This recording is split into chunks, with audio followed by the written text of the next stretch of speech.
Huwag kang papayag pag sinabihan ka ng asawa mong walang silbi, walang kwenta, walang ambag.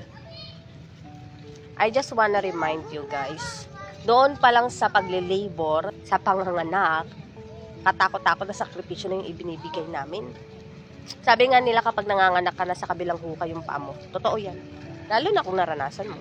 Ano bang pakiramdam kapag nanganganak? Tatawagin mo lang naman ang lahat ng santo. Makaraos ka lang. Ako kasi normal delivery ako. So naranasan ko mag-labor. Kahit hindi ka normal delivery, nararanasan nila mag-labor. Na-emergency CS sila. Kasi maliit yung sipit-sipitan. Ano bang pakiramdam ng normal delivery? Explain ko.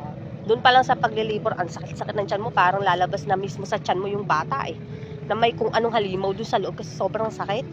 Yung iba kasi malakas yung pain tolerance nila, hindi sila naka-experience ng pain. Pero sa katulad ko, napakasakit talaga.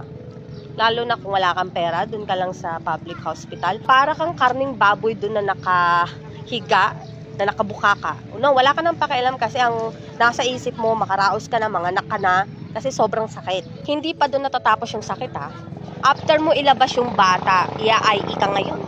Ipapasok ngayon yung 4 na daliri para linisan ka. Pagkatapos mo i-IE, itatahiin nyo ngayon. No? Walang anesthesia, ang sakit. Diba? Biruin mo yun, para kang hinihikaw ng paulit-ulit. Ang sakit, sobra. Ramdam mo yung tahi.